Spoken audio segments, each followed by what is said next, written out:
Bah voilà, bah écoute, Jean-Louis, les plaisirs et les défis d'essayer de, de poser un peu des éléments pour déployer à ton travail qui m'a beaucoup intéressé et qui m'a été très utile pour construire un peu aussi ma pensée. Voilà, bah Jean-Louis, juste quelques mots. Moi, on s'est connus, tu es prof à Dijon, à l'Université de Bourgogne. On s'était rencontrés une première fois dans un séminaire que vous faisiez à l'EHSS qui s'appelait euh, Expérience de l'anticapitalisme, Expérience de l'anticapitalisme. avec Noël Barbe. Voilà, avec Noël Barbe. Et par la suite, bon, j'ai eu l'occasion de te rencontrer à nouveau dans le cadre d'un boulot collectif que tu faisais, que tu as organisé, que tu as animé sur la question des transitions. Hein, avec une sorte de vocabulaire des transitions qui est disponible en ligne. Et dans ces contextes-là, il y a tout un travail collectif qui s'est tissé aussi. Et ensuite, bon, je tiens quand même à citer cet dernier événement dont tu as été moteur avec d'autres, donc des collègues, des camarades canadiens surtout, hein, De l'UQAM. qui était un colloque, on peut dire ça, des rencontres, des échanges autour de la question des pensées et des modes d'existence autochtones. On pourrait dire ça comme ça. Euh, Tu veux que je précise? oui, parce que c'est juste pour dire que cette question de l'autochtonie, elle est vraiment très présente dans ton travail. Et je m'arrête là. Juste ce que je voudrais dire comme manière de déclencher pour moi, hein, quelque chose qui ouvre à ton livre, c'est que pour moi, ces livres-là, ça a été une sorte de proposition thérapeutique. Une sorte de proposition thérapeutique à niveau aussi des modalités de penser la pensée et aussi autour des manières d'envisager comment sortir des fabriques très pathologiques de ce qu'on a nommé d'une façon très sommaire la modernité, l'Occident, le progrès, etc., etc., etc. Donc j'aurais plein de questions à te poser, mais est-ce que tu peux nous dire un peu comment tu as été embarqué là-dedans en sachant que toi, tu étais quelqu'un qui travaillait sur la question patrimoniale, donc qui pose la question du temps. Et la question du temps, elle est aussi très présente dans cet ouvrage-là. Donc, pas des transitions sans trans, et c'est d'écologie politique des savoirs. Donc voilà, avec Jean-Louis Tornatore. Merci Joseph, et puis merci à l'équipe de lundi matin de me permettre de présenter un peu ce livre. Alors tu as mentionné l'atelier d'écologie politique qui s'appelle Penser les transitions, qu'on a créé à Dijon avec des collègues de l'université, du laboratoire, auquel j'appartenais, et puis des collègues aussi d'AgroSup. Hein. Donc c'est un travail, un collectif qui réfléchit un petit peu à développer une approche critique et réflexive et spéculative des transitions. Et donc c'est dans ce cadre de cette réflexion sur les transitions que j'ai développé cette réflexion autour de la transe, avec à partir d'un jeu de mots comme ça qui a été en quelque sorte moteur, pas de transition sans transe, ou en tout cas je faisais dans cette dénomination conjoindre deux préoccupations, l'une une préoccupation en écologie politique et de l'autre une préoccupation, un intérêt pour la notion de transe, qui est une notion qui m'intéressait depuis plusieurs années sans que je m'y sois véritablement penché dessus. Donc pas de transition sans trans, directement lié à cet atelier d'écologie politique.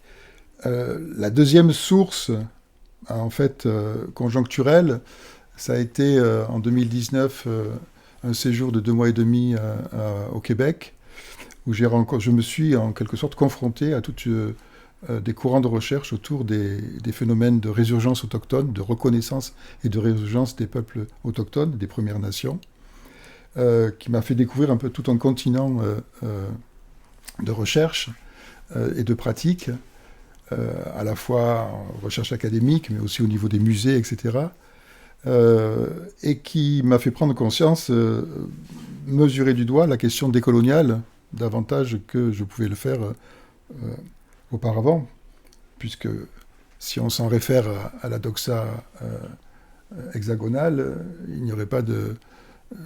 le colonialisme est terminé en France. Enfin, on aurait on aurait liquidé la question coloniale. Et en fait, non, on ne l'a pas liquidée. Et donc, ça a été une expérience passionnante et qui m'a fait un peu prendre conscience de ce phénomène de résurgence autochtone que j'ai souhaité relier à des phénomènes de résurgence qu'on retrouvait ici en France, en particulier autour des communs, et des phénomènes de résurgence qui étaient un peu portés par des dynamiques alternatives qu'on retrouve dans les ZAD, etc. Donc, tu as fait référence à ce colloque qu'on a organisé au mois de novembre 2023 avec mes collègues de l'université de l'UQAM, Laurent Jérôme et Doris Fargé. Ce colloque qui avait pour objectif effectivement d'essayer de confronter des paroles autochtones, académiques ou non académiques, des paroles d'intellectuels et d'universitaires autochtones, à ce que j'appelle globalement l'écologie politique. Voilà. Et c'était le thème résurgence autochtone et résonance en écologie politique. Voilà. Donc ça a été ce moment intéressant, qui n'a pas forcément été une réussite complète au niveau de la volonté de dialogue qu'on pouvait avoir entre des penseurs autochtones et des penseurs et des penseuses philosophes, sociologues, etc. Tu les connais puisque tu y étais, qui contribuent à irriguer la pensée en écologie politique en France. Mais en tout cas, c'était une première étape. On espère qu'il y a un bouquin à suivre. Tu auras ton texte aussi que tu as déjà réuni. Alors, juste peut-être prolonger ceci avec quelque chose. Il s'agit bel et bien donc d'une proposition pour penser la question de la décolonisation, mais décolonisation de quoi? Moi, j'ai trouvé intéressant, c'est de voir en contraste avec certaines formes aujourd'hui de lutte politique autour de décoloniale. Ce que je trouvais très intéressant dans ta proposition, c'est que tu parles résolument de la question des multiplicités, c'est-à-dire des multiplicités des mondes, d'un pluralisme radical que tu empruntes en partie à William James, les penseurs du pragmatisme américain. Cette question qui a été reprise par d'autres anthropologues, tu fais un grand voyage à travers l'anthropologie qu'on appelle aujourd'hui de façon canonique les tournants ontologiques, quoi. Bon, est-ce que tu pourrais un peu dérouler un peu plus en quoi cette question d'une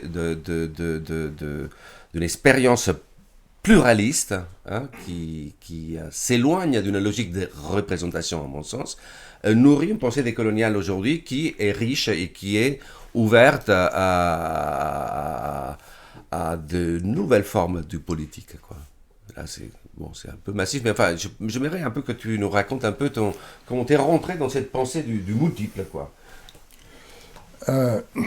Oui, c'est massif. Alors, peut-être d'abord, je vais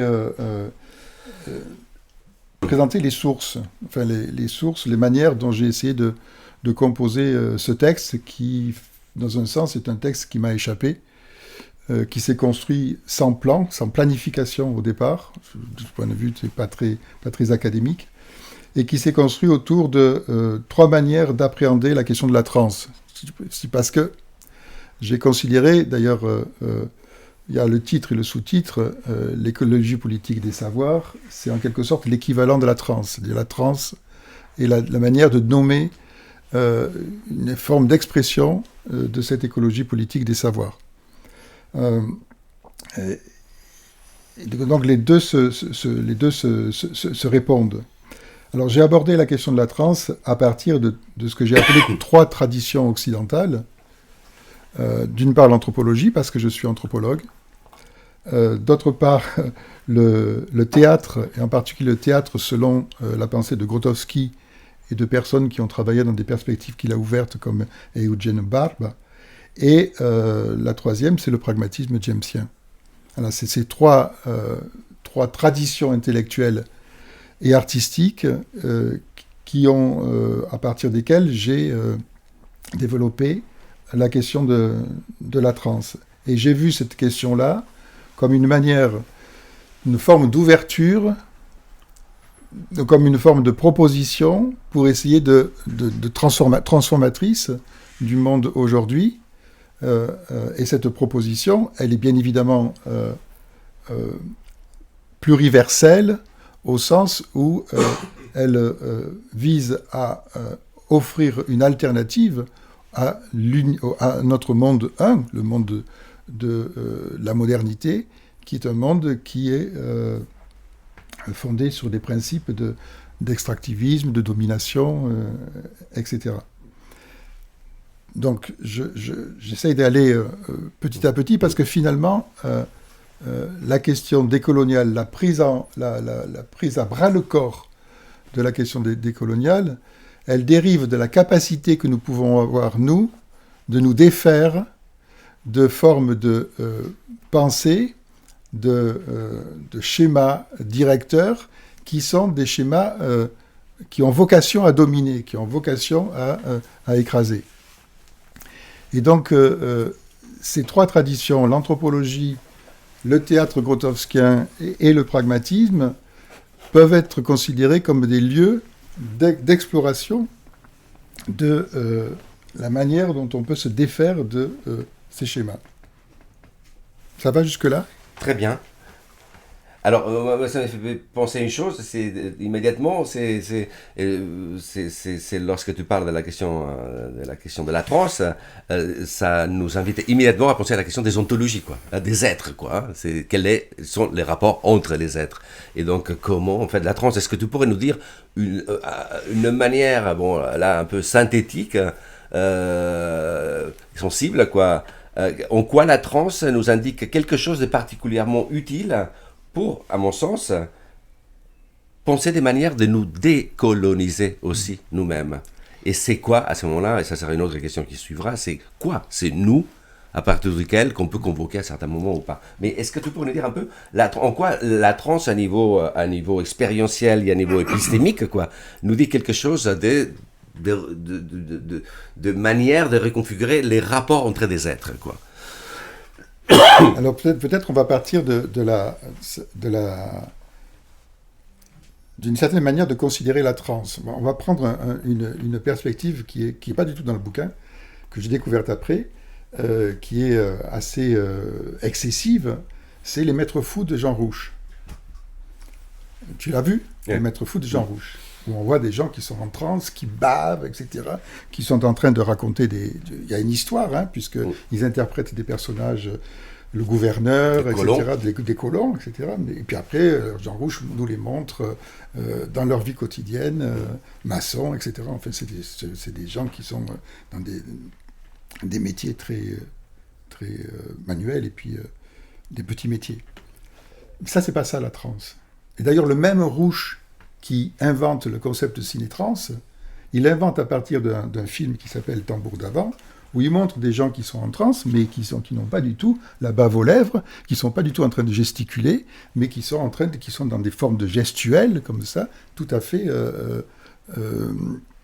qui, dans une certaine mesure, ne sembleraient pas si différentes des gestuelles que l'on peut avoir de manière quotidienne. C'est-à-dire, en quelque sorte, il faut se défaire déjà de cette vision de la transe qui est souvent associée à un état pathologique et à la folie, pour essayer de considérer la transe comme tout simplement un état alors on va dire tout ce que tu veux, dissociation, altération de la conscience peut-être, mais tout simplement d'agrandissement de la perception. Et ce moment d'agrandissement de la perception, il ne nécessite pas forcément de se rouler par terre, la bave aux lèvres. Quelqu'un qui est en transe hypnotique, il a les yeux fermés, et tu vois rien du tout de ce qui se passe dans son... Donc c'est ça, déjà, voilà, il me semble que c'est déjà, si on considère la transe dans cette perspective-là, en sortant d'une image qui peut être excessive, grossie par une sorte d'imaginaire, j'aime pas le mot, occidental, on peut associer, on peut voir dans la transe simplement un phénomène d'augmentation de la réalité. Si tu augmentes la réalité, ça veut dire que tu l'augmentes à la mesure des différences qui se rencontrent dans le monde. augmenter la réalité. On en revient au pari de la multiplicité de Viveros de Castro. C'est un terme qu'il aime beaucoup. Tu augmentes la réalité, tu l'augmentes de la réalité en tant qu'elle est faite de ces multiples différences. Donc c'est à la fois un éloge de la différence, un éloge de la différence, non pas en tant qu'elle s'ajoute, que c'est des différences qui s'ajoutent, mais en tant que c'est des différences qui peuvent s'enchevêtrer. Alors on en revient ici aux ontologies, et je trouve le terme d'ontologie est un terme qui est tout à fait intéressant, parce qu'il y a eu un débat dans je ne sais plus quelle revue américaine, le terme c'était, la question était, est-ce que l'ontologie est un autre mot pour dire la culture ? Et c'est un débat pour, contre, etc. Ce n'est pas qu'un autre mot pour dire la culture, c'est un autre mot. Et l'intérêt, c'est effectivement, c'est de sortir de la logique additive que l'on peut avoir, que nous indique la conception de la multiculturalité, le multiculturel, la diversité culturelle, qui est tout à fait récupérée par la doxa néolibérale. Donc là, on est plutôt dans une logique d'enchevêtrement des ontologies. C'est pour ça, d'ailleurs, bon... Après, on pourra revenir à la manière dont je considère ce qui m'intéresse dans le tournant ontologique. Ce n'est pas forcément la proposition de Descola, qui a été un peu rabattue, puisque finalement, il a 4 ontologies, et on a tendance à être dans une logique additive. Ce serait plutôt une logique d'enchevêtrement, d'entrecroisement. J'ai perdu ta question ou pas ? Si. Non. Ce que c'est sur quoi je voulais t'emmener un peu, c'était cette question de la transe. Donc, nous pose immédiatement, nous fait penser, quelles qu'elles soient les formes des codifications de la transe par possession. Tu t'intéresses à l'hypnose dans les livres, dans les formes des jeux théâtrales, etc. Bon, toutes ces formes-là nous indiquent, quelles qu'elles soient, donc, ces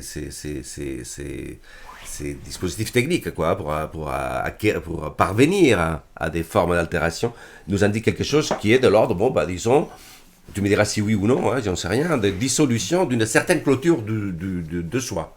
Il y a quelque chose de l'ordre, une clôture. Est-ce que cette clôture définissait quelque chose de l'ordre d'un nous qu'on a voulu appeler un nous moderne, etc. Moi, j'ai dit, c'est un peu simplé ce que j'ai dit, mais est-ce que cette clôture n'a pas défini les manières de raisonner les expériences transitives, puisqu'on parle des trans, c'est-à-dire des passages entre des êtres, puisqu'on parle d'ontologie, entre deux mondes, puisqu'on a parlé des plurivers, etc. Est-ce que c'est cette question de la trans n'est pas l'arme pour essayer de mettre en perspective quelque chose qui nous sorte d'un nous qu'on a fabriqué, qu'on a dit un nous moderne, et ça ouvre un champ infini dans lequel on peut s'y engouffrer, vu qu'aujourd'hui on est plutôt non seulement enfermé dans cette forme d'individuation qu'on peut appeler libérale, mais en plus on est dans un effondrement parce que ça ne marche plus. Est-ce que tu as fait une hypothèse, est-ce qu'il y a une hypothèse un peu politique, quoi? Est-ce que c'est là qu'il y a la question de la décolonisation de notre nous? Oui, on pourrait dire aussi que le nous moderne, il fuit de toutes parts. Ouais.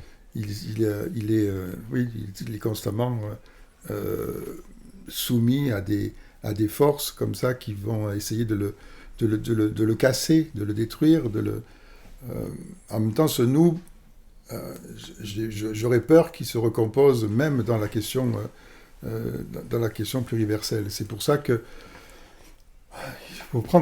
la question de l'écologie des savoirs, elle est importante. C'est-à-dire qu'il faut prendre conscience aussi que nous, ici, en Occident, on est vraiment formatés par des manières de penser, le rapport au monde.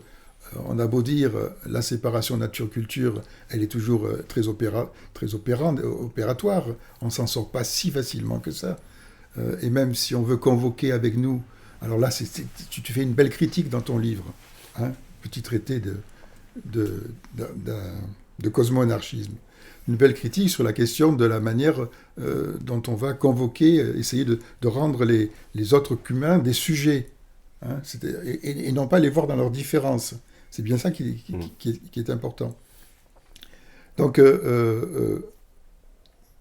on aurait... je ne sais plus ce que je disais. J'étais... j'ai perdu le fil. On était en train de parler bon, en tout cas dans mon esprit, c'était est-ce que nous avons un nous à décoloniser, Voilà, nous aussi. Voilà, le nous qui fuit, le nous qui fuit de toutes parts. Oui, en même temps, c'est un nous qui nécessairement, et c'est pour ça que là le séjour que j'ai fait au Canada, il a été fondamental, parce que c'est un nous qui doit nécessairement se confronter à la question de l'autochtonie.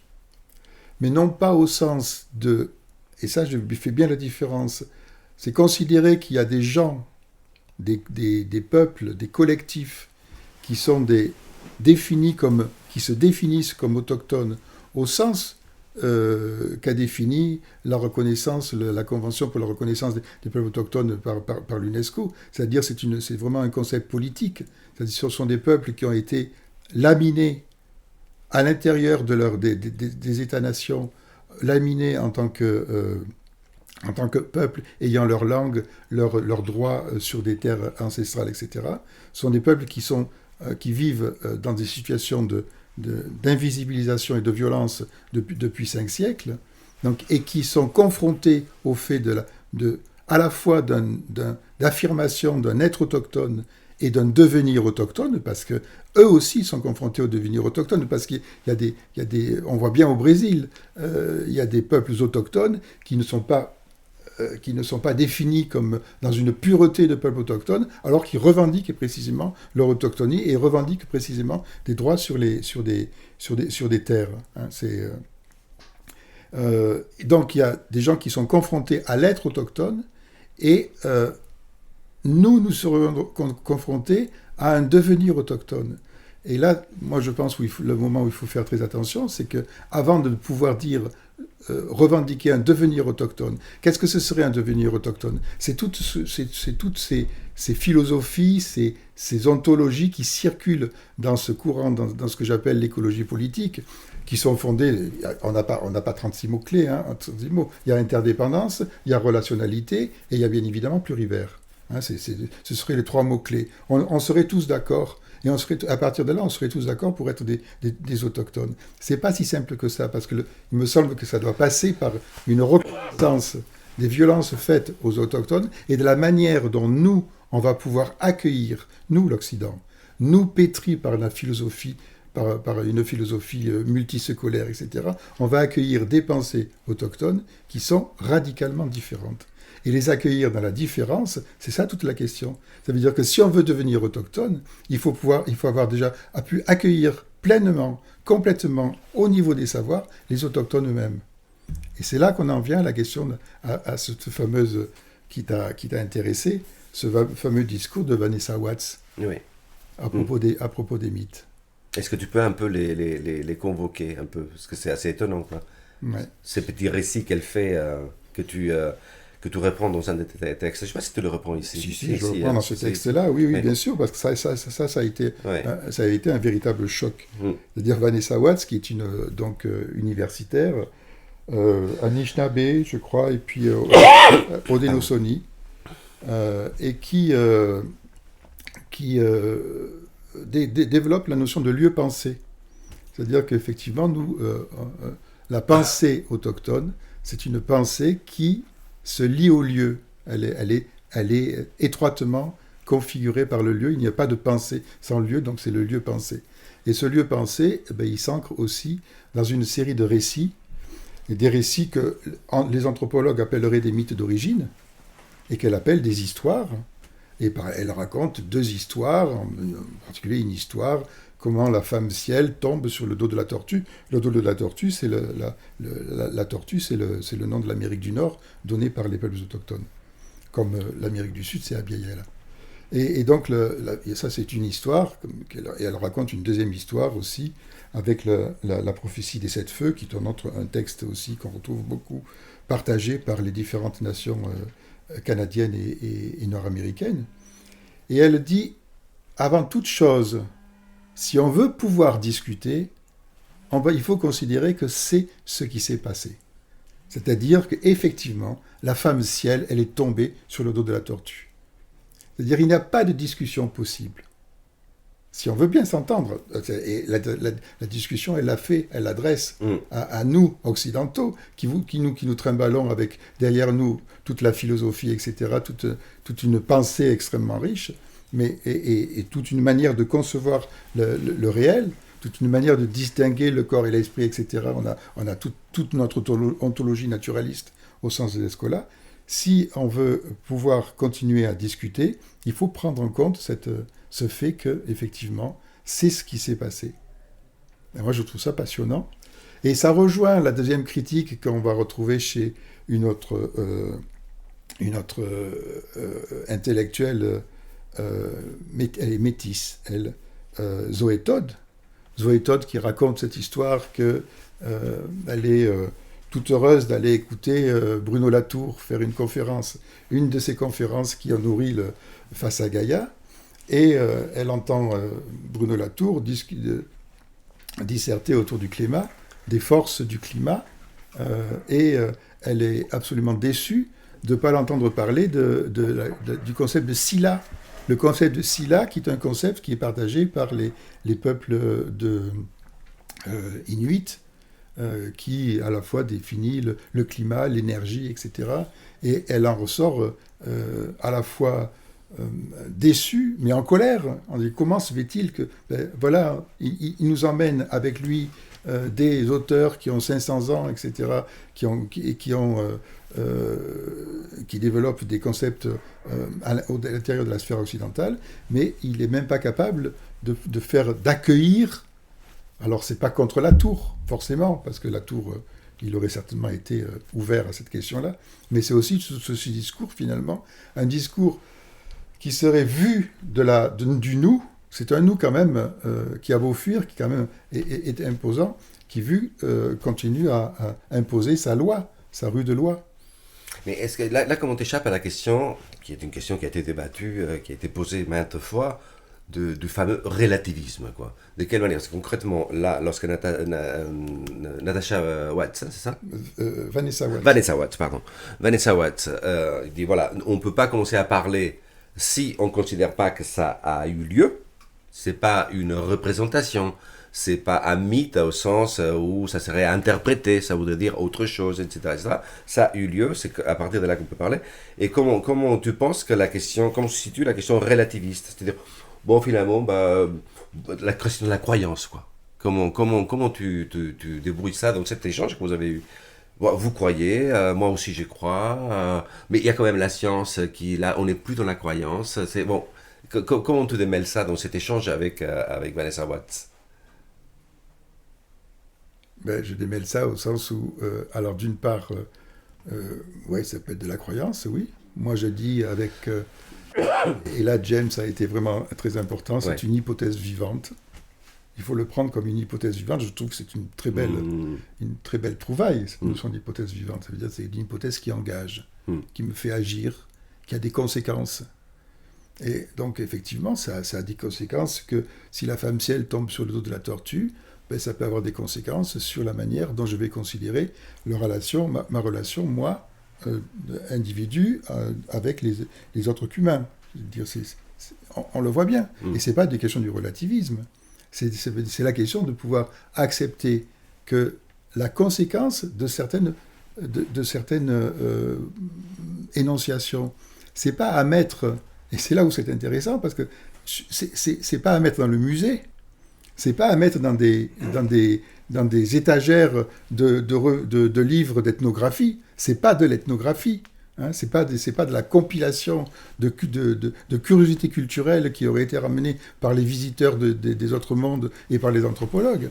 C'est véritablement ce sont des énoncés qui engagent, qui ont une valeur performative. Qu'est-ce que ça veut dire, effectivement, de pouvoir considérer? Qu'est-ce que ça veut dire de pouvoir considérer avec une personne qui, je sais pas moi, qui me dit, ma grand-mère, elle vit avec les esprits de ses morts. Elle est, oui, mais donc effectivement, regardons ce qui se passe, ça a des conséquences sur la manière dont cette grand-mère vit. Et en aucune manière, ce serait du relativisme que de dire que Est-ce que ce n'est pas là que tu retrouves la question de la transe? Parce que moi, ce que j'entends lorsqu'il y a cette énonciation, c'est vrai.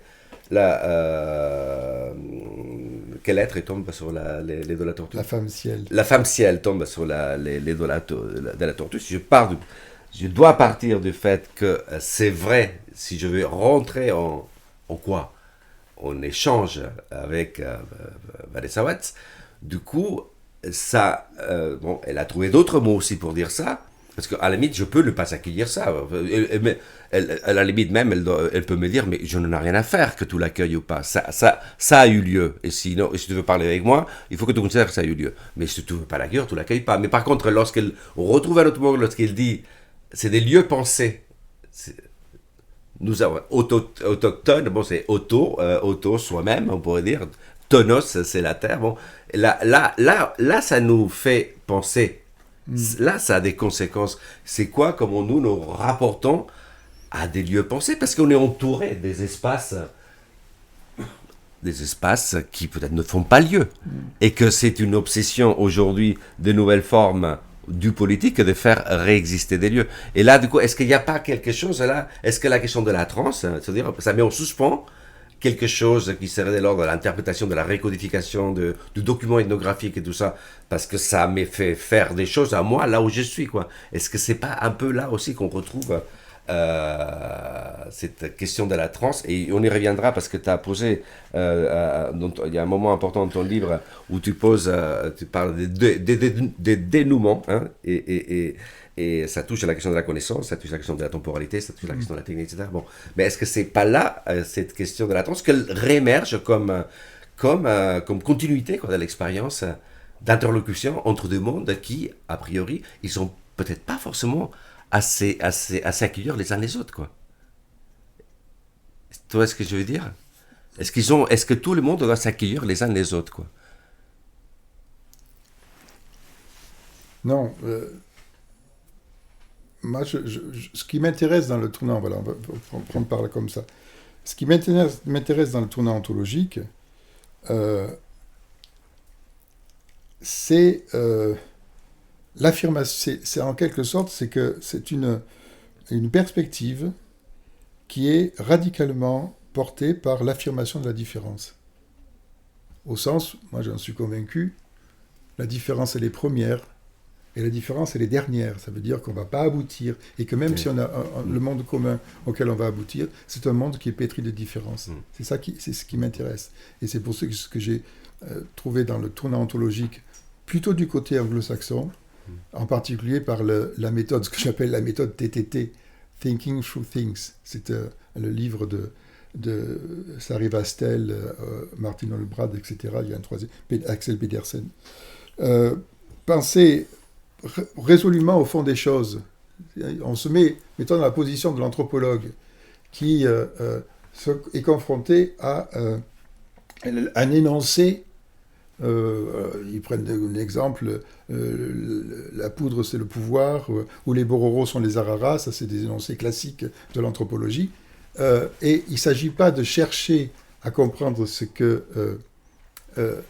de chercher à le traduire dans les termes de la société, de la culture de l'anthropologue, mais de les prendre en tant que tels, de ne pas dissocier l'objet de la signification qui lui est donnée, et de considérer que cette profération, cet énoncé-là, il met en danger, entre guillemets, il met en cause les propres concepts que je peux avoir qui me permettraient de lui donner une intelligibilité. C'est là que ça devient intéressant. C'est-à-dire que ça me met en situation d'inconfort et d'incertitude. Et donc, si je veux véritablement saisir ce qu'il me dit, eh ben je le prends pour argent comptant. C'est ça. C'est ça la différence. Et donc, on est loin du relativisme. C'est pas l'idée que tout se vaut. C'est l'idée qu'il y a des différences qui sont véritablement signifiante, que la différence en elle-même, elle est présente et qu'il ne faut surtout pas la réduire, surtout pas l'abolir. Au contraire, lui permettre de vivre et d'irriguer et en quelque sorte de nourrir l'interaction qui se noue entre l'anthropologue ou la personne et entre les deux personnes. Voilà. C'est la condition de la relation. Et donc, tu vois ce que je veux dire? Ouais. Voilà. Mais est-ce que du coup, là, donc, tel que si tu poses ces mondes des différences, qui pour autant ne manquent pas potentiellement de faire un monde commun. Parce qu'un monde commun, pour qu'il devienne commun, même à la limite, on pourrait se dire qu'il faut qu'il diffère pour qu'il puisse y avoir un travail de mise en commun de monde. Si le monde il est un, il est le même, tout est pareil, il y a les mêmes explications. Bon voilà, on pourrait dire c'est la lignée téléologique qui a été celle de la modernité. Quoi. Il y a un seul monde, il y a une rationalité, etc. Donc bon, si justement on veut faire commun, donc on part de la différence comme possibilité de monde commun, est-ce que là, il n'y a pas, à mon sens, en tout cas, c'est ce que j'avais trouvé vraiment important dans ton livre, c'est que ça nous contraint quand même à penser en quoi notre monde, il a des potentiels qui les font différer en lui-même. En tout cas, l'autre monde. Notre monde, lui, il est dans un processus de différenciation potentielle. Parce qu'en quoi notre monde, et ça c'est une ligne importante, c'est la question du temps, quoi. En quoi notre monde, il peut être aussi notre passé, il peut être aussi pluralisé. Il y a une multitude d'histoires contenues dans notre monde. C'est quoi ces mondes nôtres si on a un autre rapport au passé qui n'est pas un pur rapport mécanique de passé au présent qui va au futur, quoi. Donc la ligne vectorisée du temps, qui est celle, on pourrait dire, grossièrement, celle de la modernité. Donc est-ce que cette invitation à considérer que les énoncés des autres, ils sont vrais, parce qu'ils font monde, est-ce que l'effet, et c'est là où je trouve à nouveau que ça se reboucle avec la question de la transe, c'est de faire transer, tu l'as dit à un moment donné, de faire transer l'Occident. À un moment donné, tu le dis comme ça, je crois. Il s'agit de faire transer l'Occident. Est-ce que tu peux m'en dire un peu plus de ce que c'est comme proposition, cette idée-là de faire transer l'Occident? Faire transer l'Occident, j'ai aussi faire transer la science. Faire transer la science. Il y a les deux propositions. Faire transer l'Occident, finalement, c'est la continuité de ce que on vient de dire.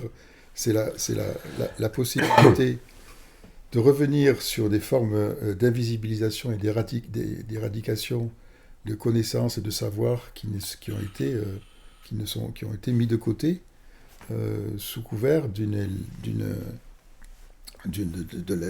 l'imposition d'un savoir scientifique, d'une rigueur scientifique, d'un rationalisme objectiviste.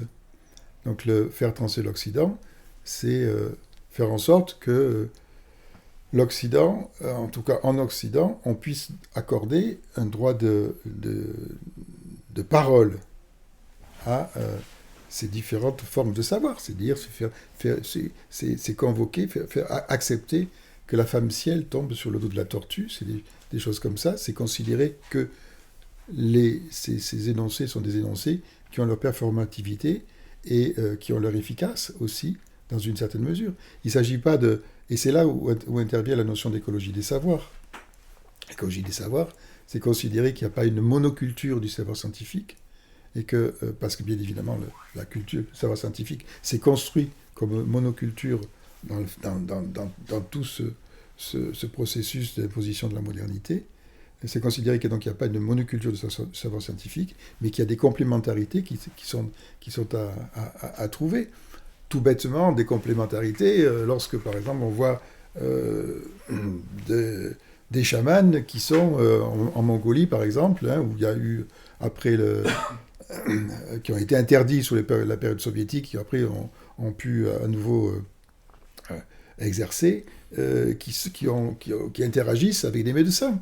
Où les médecins va envoyer quelqu'un chez le chaman quand il a épuisé son savoir, ou vice-versa. On voit bien comment l'hypnose aussi, elle pénètre le monde hospitalier. Lorsque tu veux faire enlever les varices, tu peux te faire hypnotiser plutôt que d'avoir une bonne dose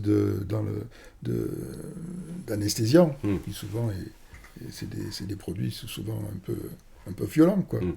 Donc il y a des conflits, des complémentarités qui se nouent comme ça. Et l'important, c'est que ces complémentarités, elles se nouent et c'est-à-dire que c'est pour ça que je dis faire trancher la science. Aussi, parce que c'est faire trancher l'Occident, c'est faire trancher la science. C'est-à-dire qu'il y a à un moment donné la possibilité que un phénomène ne trouve pas d'explication. Et peut-être n'en trouvera pas d'explication au sens. Alors quand j'utilise bien et là c'est l'occidental qui parle, hein, pétri de culture occidentale. La culture occidentale, c'est une culture de l'explication scientifique.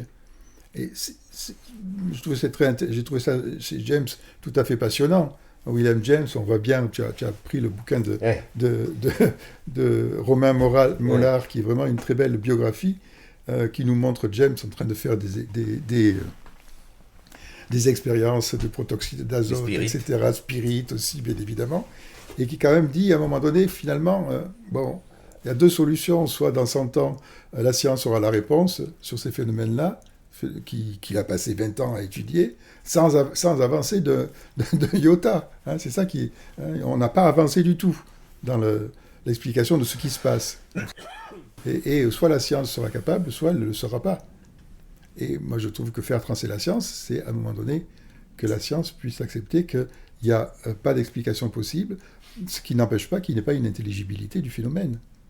Et ce qui n'empêche pas qu'il n'y ait pas expérience. Parce que tu t'intéresses à la question de l'hypnose, qui est vraiment un gros machin dans l'histoire, un peu de comment on fabrique l'hypnose. C'est ce qui a été d'une certaine manière banni, n'est-ce pas? Bon, c'est les moments un peu canoniques de la constitution de la psychanalyse, c'est lorsque Freud abandonne à l'hypnose, quoi. Abandonne à l'hypnose au profit de ce qu'il appellera plus tard les transferts, quoi. Hein? Et donc, il abandonne cette idée au sens où, bon, c'était de bonne foi, dans l'hypnose, il y a de l'influence. Hein, il y a de l'influence, ça suscite, il y a un pouvoir du thérapeute sur... et en fait, on s'est rendu compte, bon, tu l'as étudié davantage que moi, quoi, mais on s'est rendu compte que c'est pas tout à fait ça, quoi. C'est pas que une forme de pouvoir, d'exercice de pouvoir, c'est laisser champ libre à quelque chose qui est de l'ordre de la transe, quoi. Donc là, si je dis ça, c'est parce que je crois que ce qu'il y a aussi dans ton livre, c'est vraiment un travail, un gros travail des constructions. J'aime pas beaucoup ces mots-là, quoi, parce que c'est pas des constructions au sens on a pu les reprendre au sens un certain postmodernisme philosophique, mais des décompositions d'une certaine manière de la forme individu telle que nous l'avons fabriquée, et qui a fabriqué cet assemblage qu'on appelle la société occidentale, qui est une somme d'individus individués d'une certaine manière. Et on retrouve dans toutes ces pratiques qui ont à voir avec la transe, donc avec quelque chose de l'ordre d'une expérience qui n'a pas à être expliquée, mais où il y a des techniques pour la société tout de même. On retrouve quelque chose qui est de l'ordre, et là j'ai introduit un autre mot, ça serait presque un peu une manière de conduire notre échange vers la conclusion, quoi, qui a à voir avec ce que tu appelles toi des résurgences, quoi. Si nous avons quelque chose en perspective, quelque chose qui peut nous donner un horizon, tu vas à un moment donné d'horizon, tu ne prends pas les termes, de bloc, d'horizon d'espérance, mais quasiment, quoi. S'il y a quelque chose dans l'ordre d'un horizon, c'est, dans ta proposition, il me semble, c'est de décomposer ces formes d'individuation où la question de la transe se pose d'une façon éminente, et c'est ce que tu appelles les résurgences aussi. Est-ce que tu pourrais, il y a tout un boulot sur la question résurgente. En gros, ce que tu dis à certains moments, c'est qu'il n'y a pas d'insurgence sans résurgence. Est-ce que tu peux un peu nous en dire un peu de cette question des résurgences comme forme du politique aujourd'hui nouvelle? Oui, alors ça c'est effectivement dans l'introduction où j'essaie de développer ce qui aurait été une sorte de programme Ouais. et dont le livre serait qu'un élément. Ouais. Finalement, le programme ne sera jamais développé. Il existe comme ça à l'état programmatique, à l'état de programme. La question des résurgences, effectivement, c'est une notion qui a été travaillée. Et tout à l'heure, je disais que l'expérience au Canada, ça a été une expérience intéressante parce qu'elle m'a confronté à la résurgence autochtone et que j'ai eu le besoin de la mettre en relation avec la résurgence des communs, Ouais. résurgence des communs qu'on rencontre ici, qui a beaucoup été travaillée, par exemple, à Notre-Dame-des-Landes, sur lequel il y a des travaux des textes de Serge Gudwirt et Isabelle Stengers tout à fait importants. La résurgence de formes de vie caractéristiques de l'Holocène, si on reprend par exemple un texte d'Anatsing, et la résurgence de l'hypnose aussi, ça c'était un texte que j'avais retrouvé de Léon Chertok, un bouquin collectif. Et finalement, on serait dans une période de résurgence, et pas de résurgence au sens de reprise de voies qui ont été abandonnées par la modernité, sous couvert ou sous domination de la modernité. C'est des voies qui ont été fermées. Et je trouve intéressant que s'il est possible de transformer, de métamorphoser notre monde notre monde actuel pour un autre monde, il s'appuierait sur ces résurgences-là, c'est-à-dire des reprises d'histoire qui, à un moment donné, se sont arrêtées, ont été fermées comme ça. Et reprendre l'histoire, on le voit bien avec la question de l'Holocène, les alliances multispécifiques, l'alliance de la forêt et du champ qui est racontée par Tsing, la résurgence des communs, on voit bien que c'était une manière de revenir sur la question de la propriété, c'est vrai, donc la propriété privée, donc mettre en avant la notion d'usage, la résurgence autochtone, bien évidemment, on le voit bien, où ce sont des voies qui ont été barrées avec 1492, donc ça nécessite en quelque sorte de liquider 1492. On voit bien qu'il y a beaucoup de travaux, les philosophies décoloniales, les théories décoloniales sont importantes là-dessus, qui remettent en cause, qui montrent bien comment la modernité s'appuie précisément sur 1492. Et puis la résurgence des communs, qui est à la fois, non seulement qui est une manière de revenir, non, bien avant Freud, bien avant Charcot, mais revenir par exemple à Mesmer, revenir au somnambulisme magnétique, pour montrer qu'il y avait aussi des perspectives là qui ont été, à un moment donné, qui ont été fermées. Voilà. C'est donc la notion de résurgence, elle est importante peut-être, à mon avis, ce sont des termes importants pour penser le renouveau de cette construction, cette fabrique de ce monde, d'une autre manière, qui est en fait une autre manière d'habiter la Terre. Voilà. Alors, on peut Oui. Je vais revenir à la transe, précisément à la résurgence de l'hypnose, moi, qui m'a intéressé particulièrement, parce que on est à la moitié, je dirais qu'on est tout au tout début du chemin, et lorsque je disais tout à l'heure que la transe connaît un intérêt dans des pratiques médicales, par exemple l'hypnose, dans des pratiques médicales où on voit bien la transe cognitive auto-induite qui a été élaborée dans la continuité des expériences vécues par Corinne Sombrun et de l'institut qu'elle a créé, qui sont des orientations vers des pratiques thérapeutiques. On voit bien que elle reste toujours dans une certaine mesure cantonnée à l'individu. Le bien-être, c'est la sphère du bien-être individuel. Et je crois qu'il y a... si on en reste au bien-être individuel, c'est très bien. Pourquoi pas, on peut se faire du bien avec de l'hypnose, avec de la transe, et on peut résoudre certains problèmes qu'on peut avoir de douleurs articulaires, je ne sais pas, etc. Des traumatismes aussi, des choses qui m'ont blessé dans ma vie, que je vais faire ressortir par une pratique de la transe. mais ça reste toujours la question au niveau individuel. Et donc c'est là où je dis que ça devient intéressant si on peut faire transer la science, c'est de montrer qu'il y a peut-être d'autres explications, d'autres manières de donner une intelligibilité à ce phénomène, qui ne relève pas uniquement de la sphère médicale, par exemple, mais qui serait une manière aussi d'augmenter la réalité et de voir le monde d'une manière différente.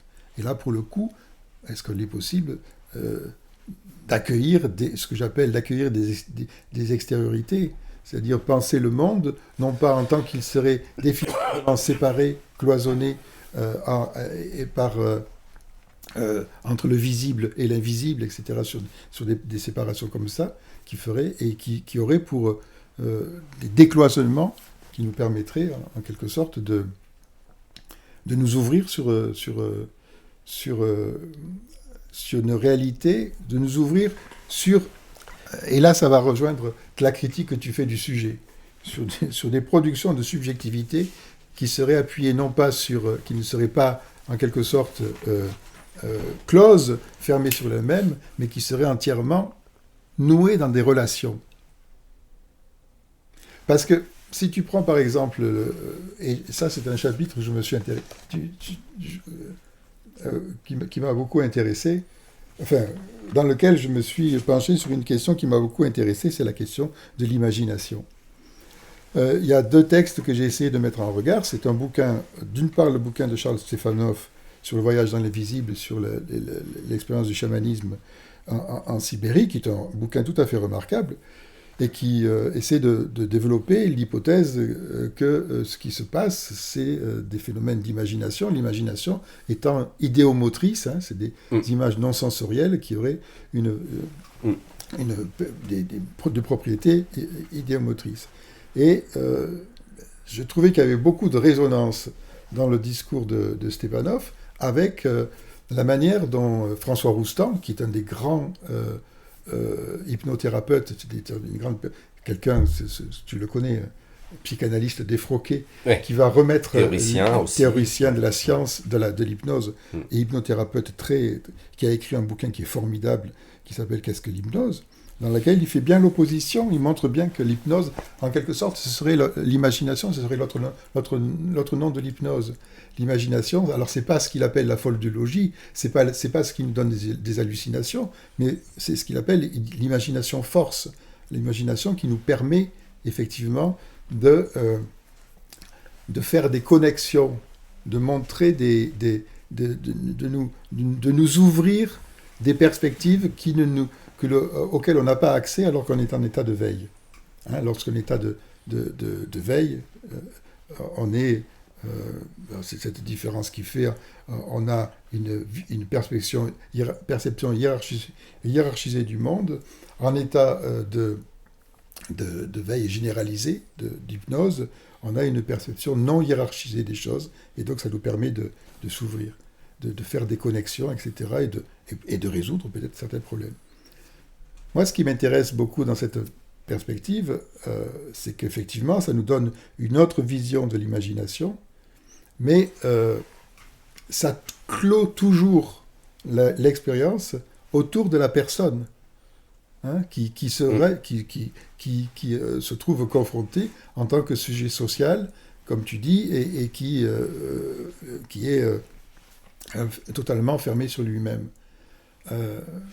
Il reste à franchir ce pas-là, me semble-t-il, c'est-à-dire à la fois de mettre un point d'interrogation sur la notion d'imagination. Il y en a qui disent que c'est de l'imagination, ça peut être des esprits, ça peut être des ancêtres, ça peut être ça peut être de l'énergie, ça peut être toutes sortes d'autres choses, d'autres extériorités, mais qui ne sont pas forcément, qui elles précisément se nouent dans la relation. Je ne dis pas que pour moi les esprits soient une hypothèse vivante. Je dis pas pour autant. Pour l'instant, je le vois pas comme une hypothèse. Enfin, si, je le vois comme une hypothèse vivante au sens où personnellement, moi, je l'accepte. Je l'accepte dans mon monde sans en avoir fait l'expérience. Mais c'est ça, ce que me semble-t-il, et ça peut-être c'est pas encore dit dans le bouquin, ce sera peut-être pour le tome 2, c'est ce pas supplémentaire à accomplir d'une perspective, et là qui rejoint sans doute tes préoccupations autour des communs du soin. Hein, effectivement, s'il y a du soin, un peu dans une perspective qui a été ouverte aussi par Toby Nathan, il faut que ça fasse écho et que les êtres auxquels, ou les forces, ou les entités, ou tout ce que tu voudras, auxquels je me connecte dans ces moments-là, puissent résonner aussi avec les autres, une communauté auxquelles on se connecte. Et auquel on puisse se connecter. C'est à cette condition-là que finalement cette transformation pourra s'accomplir.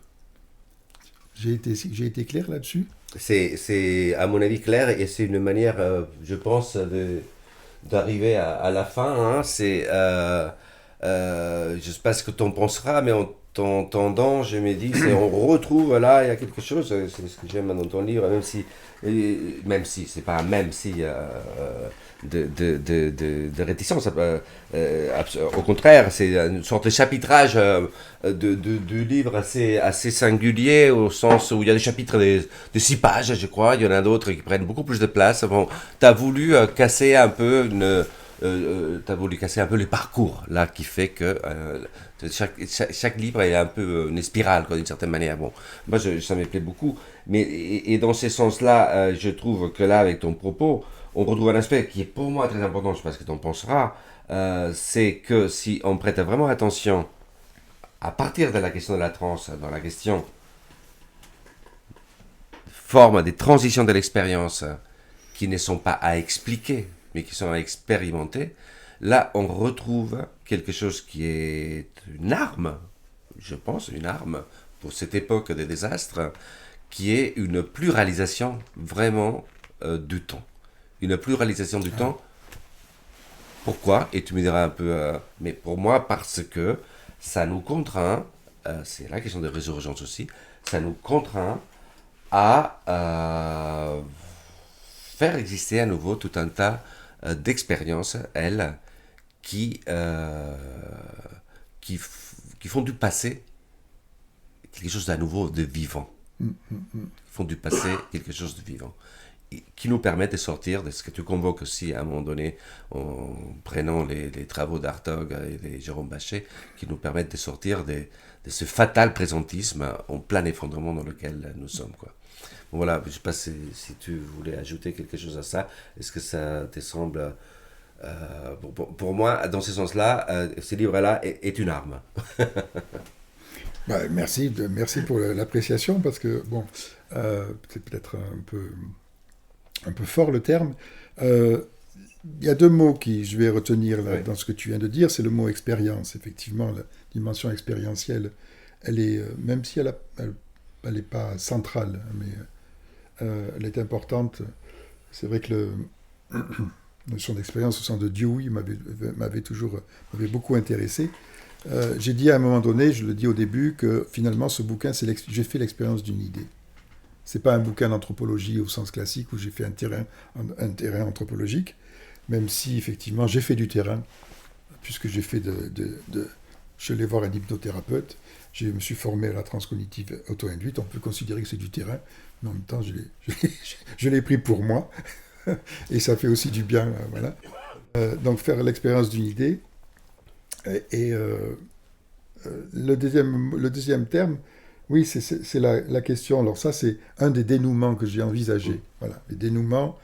Ça, c'était parti d'une réflexion autour du patrimoine. Comment sortir d'une pensée en termes de patrimoine ?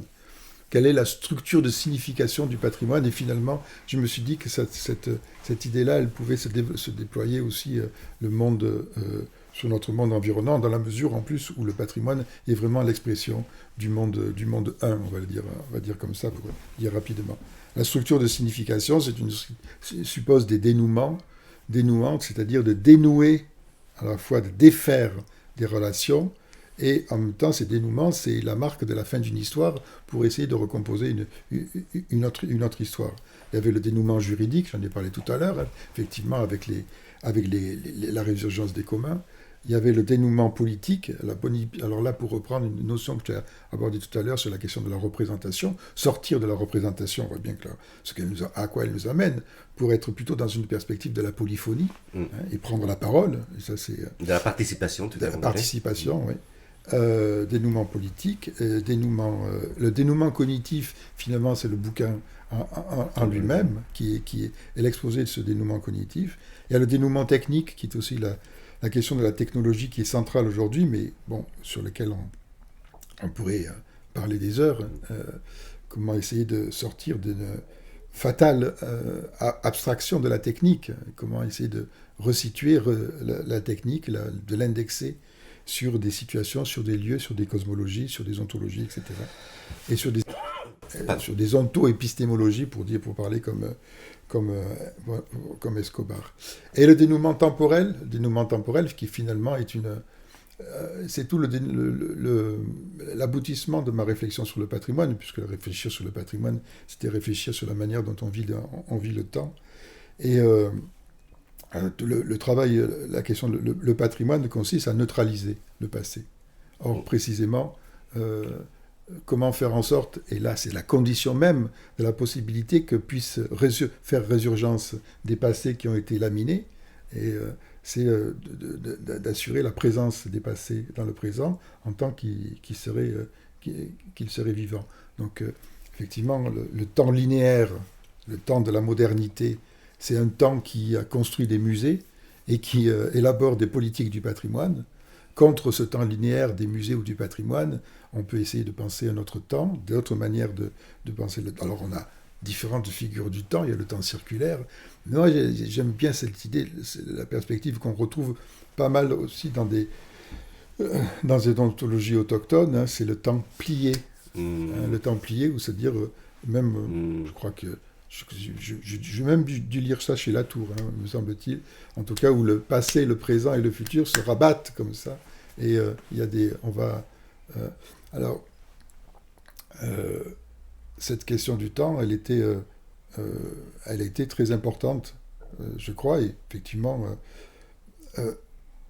en même temps, c'est une manière de sortir d'une conception universelle du temps, hein. Il y a le temps des autres n'est pas forcément le même que le mien, et donc il faut pluraliser les expériences temporelles. Là, c'est aussi important, et les pluraliser et les confronter, les accepter dans leurs différences.